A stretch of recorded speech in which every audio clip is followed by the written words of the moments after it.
Hello, and welcome to another special interview of one of the phenomenal authors of The Other Side of Divorce. And I have to tell you, Melissa Range, who I'm going to introduce you to, is just a fireball. And it's interesting I used the word fire in there. Melissa's going to tell us why. But honestly, I met Melissa on a cruise, and we were both there to do a training conference on a cruise. Who could ask for anything better? And I met her, and I was just really captivated with her passion and what she does to help other people. So, Melissa, welcome. So glad to see you here. Well, thank you so much. I'm so grateful to be here, and I am so grateful to be a part of this collaborative book because I think it's really phenomenal.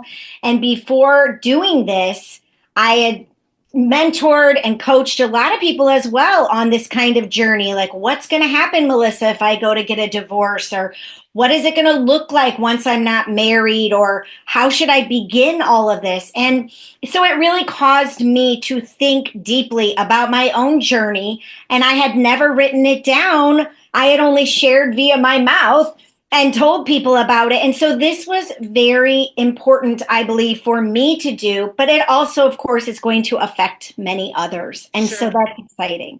And divorce is, you and I talked about this. Divorce can be a super lonely place. Like you feel like you're the only individual in the world that's experiencing this. And and I really believe everybody's divorce is unique and different. So you are in some ways the only person living through this moment in your specific divorce area, but there's similarities that we've all gone through. So, Melissa, tell us a little bit about what you do. So I am a women's empowerment coach or a feminine power type of mentor. And I have mentored many people over the years, not just through divorce, but I'm an Akashic record reader as well. So if nobody knows what that is, it's basically tapping into your book of life. And so I have mediumship abilities, and I would read people's Akashic records in order to help them in some area of their life that they were struggling with, or multiple areas. And that's really how a lot of my deep mentorship with people began. Was people kept coming to me. I kept getting referrals.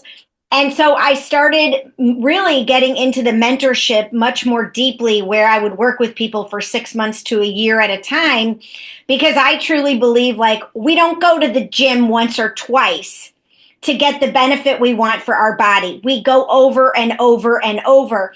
And especially in a situation like this where you are wanting to go through divorce, and for some people it takes years for them to walk through a divorce.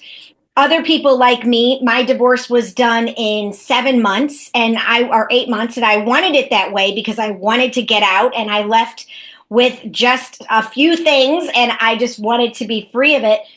But that is, I feel, something really important for people, is to have a guide or what we could call a midwife, or somebody, a mentor that Yeah. guides them through this. Yeah. Yeah. And it's interesting you said that because it's so hard. What is a divorce coach? I actually have a friend who calls herself a divorce doula. And I thought that was kind of an interesting term because it deals with that whole birth, life, reconnecting. Anyhow, I am going to step out, Melissa, and I am going to turn this over to you to just kind of highlight and share your thoughts and ideas with the listeners. And then when you're done, I'm going to pop back on the screen and we'll have a bit of a conversation. Okay, sounds great. Sounds great. Thank you, Marty. And I will share too, I have my doula certification. So how funny is that? Not divorce doula, but just doula. So, and I wanted to do that for me as well, to heal some trauma. So let me just start with, after we start the divorce process or go through a divorce, a lot of us have lost our confidence or our self-esteem and our self-worth. And I know that I did as well. And that started long before even I was divorced. It began in my marriage. And what I have understood and studied about women and all the clients I've worked with is that so many of them would come to me because they'd forgotten what they wanted in life and they couldn't define it anymore. They couldn't put down, even on paper, what do I want? What are my dreams, desires? What do I want out of life? Even if they're still married, knowing they want to get a divorce, they've solidified that. But then, like you said earlier, they go forward and then they're just like, what now? What do I want now? What's important to me now? And this is a statistically significant fact. 50% of women can't define what they want. They don't have any dreams or desires that they could put down on paper because of three things. And those three things are lack of support, lack of confidence, and lack of money. And looking back at myself, I had been with a narcissist for many years and I had forgotten and lost myself. And so as I began my journey of just stepping into the space where I was contemplating divorce, my gratitude goes, and I make a gratitude list. This is something that people can do if they ever feel stuck. They can start writing a gratitude list. And this is one of my main tools that I have been doing for years, is that every night before bed, I would sit down and write down what I was grateful for that day. In the beginning, it started as I'm grateful for food, shelter, water, clothing, just the basics. But as I grew in my gratitude, I started to be grateful for things about myself that either I was giving to others or I was receiving. And so that's a little nugget. If people feel really stuck, start small with baby steps and just write a gratitude list. But the title of my chapter, of course, in the book is called From Frozen to Fired Up. So after I left my marriage, I felt this huge sense of freedom, but I also felt frozen, like, what's next for me? What do I want to do next? And some of these things had started to shift for me, the support, the money, the confidence. But truly what was guiding me and helping me was I was a part of a recovery program called Al-Anon. And Al-Anon is for friends and families of alcoholics. And I had been in this program 14 months before I surrendered and knew that I was meant to leave my husband. But then on top of that, I started in a only women's group. And I would go to these weekly meetings and I would sit, and there are principles and there are ways that the meetings are run. And they're very specific. And one of the things that they really taught me to do was to listen and absorb and just be present to what other people were experiencing. Because as you mentioned before, when we understand that we are going through a divorce and we find somebody else going through a divorce or who has been divorced, there's a commonality. It doesn't mean that we're walking the same path, but we are having a similar experience or have had a similar experience. And that's what these women were doing. They were holding space for each other.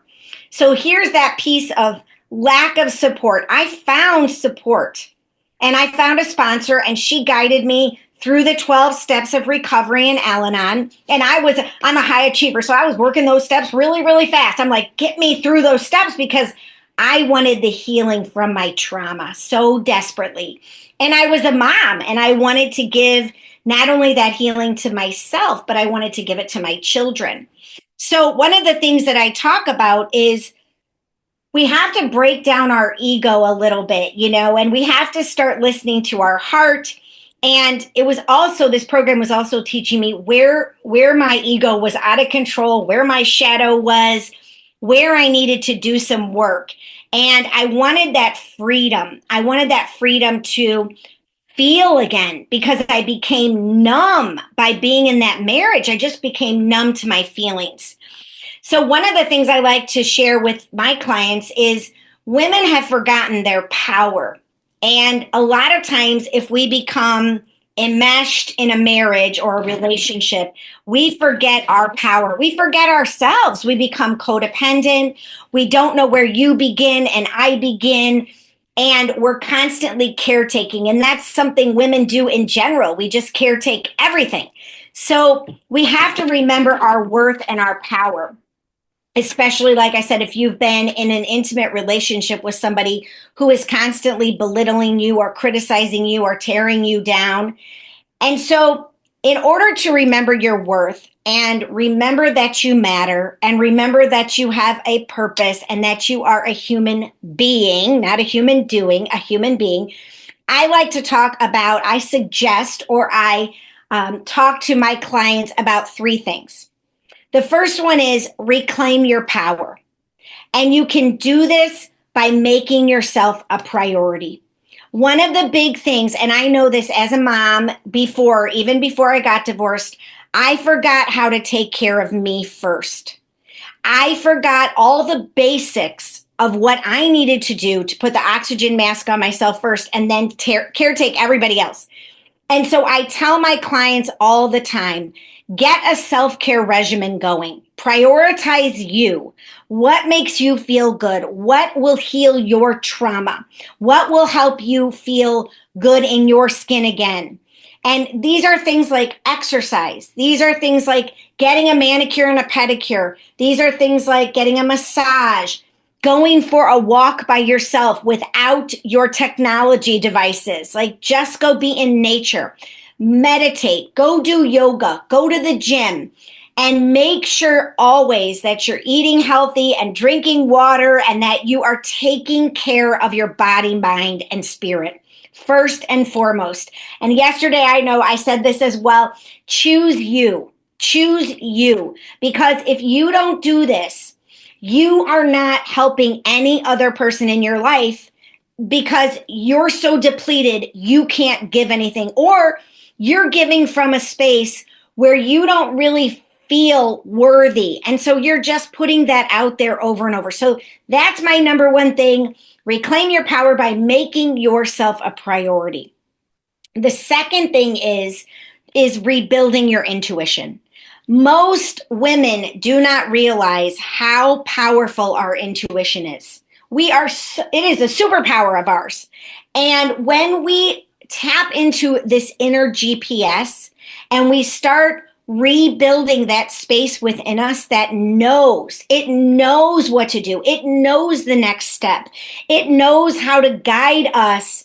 You know, when we hear that still small voice, or we hear it in a song or read it in a book, or somebody comes to us and says such and such, and we say, oh my gosh, I was just thinking that maybe I should do that. Or one of the keys is if you hear it 3 times, then do it.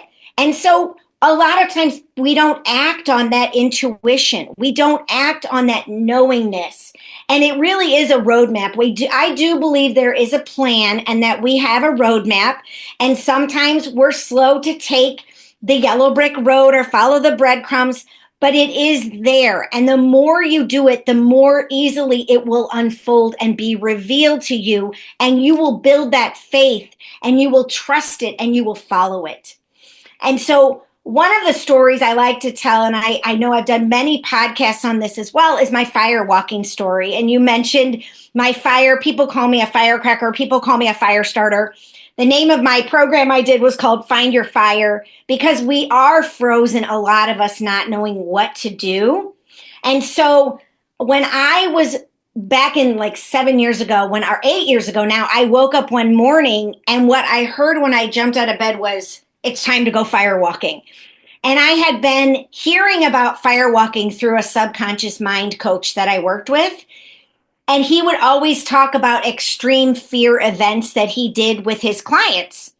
And firewalking, because my element is fire. I am a pyromaniac. I love fire. I love fireworks. I love building fires. I've had since I was a little girl. I knew that I was meant to go firewalking. So I heard the call.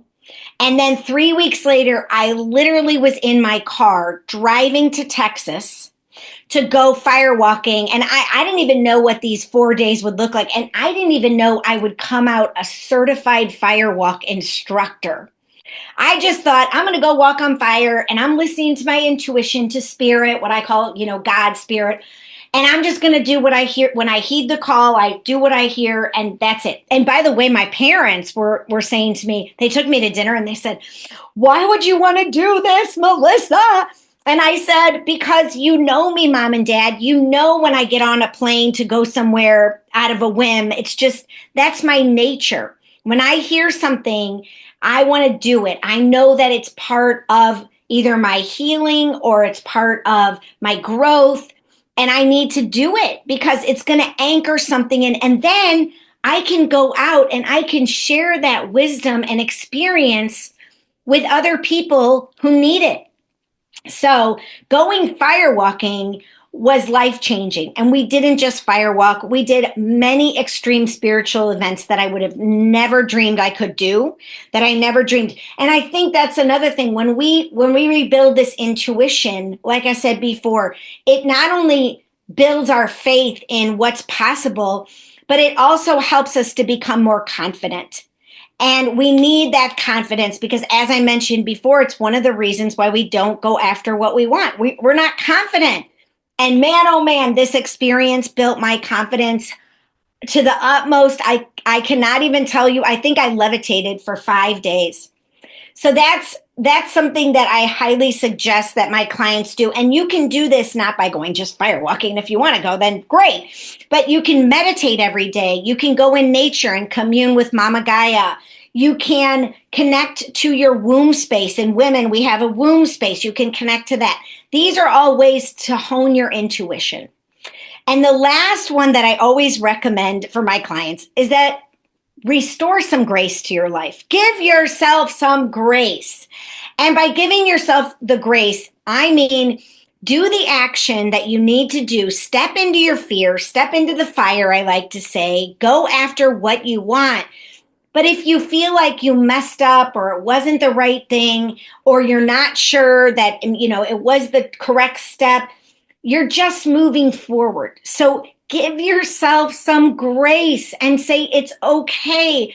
I can do this. Or find somebody else who's doing it and connect or watch them or listen to their experience. And then even though you're afraid, go after it anyway. Do it anyway. Because again, it builds that confidence. It builds a community too. If you're part of a community and you go do something and other people then want to do it, or you're in a community and people are doing things that maybe you feel a little tentative about, do it anyway, because you really will feel a shift. And I say this, people watch me all the time and they say, Melissa, how do you go do that alone? Or how are you so confident to go do that? And I say, well, it doesn't mean I'm not afraid. It doesn't mean that I don't have fear. I just am one of these people that I don't ever want to sit in fear. I would rather walk through the fear. And I know there are other people out there, men and women, who will support me through it. And I can call them on the phone or I can send them an email and I can ask for what I need. And women don't do that either. They don't ask for what they need a lot of times. They sit and they think, I need some support, but they don't ask. And so I encourage all people to ask for what you need. Ask for the support, ask for the help. And so some of mine, as I said, my Al-Anon group was my support system. I had a spiritual book club that was a support system. And then I got into a priestess school where I had a support of priestess sisters, and I'm in another one of those now. So I'm always looking for that support system. And so those are my 3 bits or suggestions, pieces of advice for you all. And I am so grateful that I got to share today. Thank you so much, Mardi. Melissa, thank you so much. I love the energy you bring, but I also love your perspective because there is something so freeing about going through something difficult and getting through it and looking back and going, I did that. And so for some women, that divorce, actually working through the divorce, can be that first step, maybe that they've taken in a long time to become an individual and to, because divorce is really going out of your comfort zone. So I love what you're talking about, but I love the way that you are so passionate in helping the women that you work with. Mm-hmm. Thank you. Yes, and I am, because I've worked with many women who've been, very, very challenging situations and just feeling very alone and very sorrowful at what they're experiencing. And I know that I have helped push them into a space where they can perceive that this experience was part of their journey and they lived it. And now it's time to heal and do the work needed to move forward. Well, and here's you and I are so on, and we talked about this. We've talked about this many times together, but I know one of the things that I find is, whether you want to go to the fixed and growth mindset work of Carol Dweck, or whether you want to talk about feeling brave or feeling feeling the victor or feeling the victim. I mean, there's all these kind of mindset things. But I think also there's that sense of it doesn't have to be firewalking. Like, and I think that for some people, I was a domestic violence client advocate for many, many years. So, these were women that were in highly, highly abusive situations to the point where they were, needing help to be safe in their Mhm. lives. And so for these women, day to day was a struggle, and day to day was an act of courage because they were in such dangerous situations. But what are your ideas for people who aren't in those kind of extreme situations? And maybe they're thinking, well, I'd like to do something little, but I don't have the money, or I have to take care of my kids, which are all legitimate. I mean, these are not excuses, these are legitimate things. Yes. Or, maybe I just don't feel quite big enough yet to be able to get out there and do something like skydiving or scuba diving or firewalking. What are some of the small things that women could look at doing? Some of the things that I started doing when I got divorced was, like I said, going to walk in nature without your technology, like without your cell phone, and really connecting to Mother Earth. And that alone for me was so healing and so transformative. The other thing I started doing was I started going to the library and I started looking for books that were spiritual in nature at that time. And I started reading spiritual books from the library on the weekends when my children were gone. And I also just sometimes relaxed and watched movies just to get my consciousness to open up and to relax. When we allow, and I learned this from my brain coach, I call him my subconscious mind coach, when you let your brain relax, ideas and information flow to you. And we have gotten so pent up and so tied up in anxiety and in, like, walking around like this and, oh my gosh, hanging on to our technology so much that we don't allow ourselves just to receive and download the information. Yeah. And then acting on it, like I said, is critical because that's when you really anchor in what you've received. But those are just a couple of taking a bubble bath, being in water. Water immersion is so important for us because and don't read or listen to your phone or whatever if you want to put on some calming music, but take a bubble bath and just sit with yourself and allow yourself to be in that calm and the water to nurture you and keep you in a space where you're just can let go and breathe and relax. Breathing exercises would be great. I Yeah. mean, and a lot of times you can go to an like an inexpensive $10, $20 art class or a yoga class, something that makes you feel centered and grounded. And earthing, you can go out and put your bare feet on the earth every day. That is another thing. So those are some ideas, things that I've done to help me. Yeah, thank you, Melissa. And so I want to say that I so appreciate you being in the book, The Other Side of Divorce. Your chapter is fantastic. I've read it. I'm going to implement some of the strategies and ideas you talked about in there. And I'm just going to encourage anybody who's listening in, watching this on YouTube, um, grab a copy of the book. It's on Amazon. The Other Side of Divorce, Breakups That Lead to Breakthroughs. Check out Melissa's chapter. It's definitely worth it. Melissa, thank you so much for being here today and sharing your wisdom. Thank you, Marty. So grateful to be here. And thank you for looking and listening into this YouTube. And don't forget to check out all the other author interviews.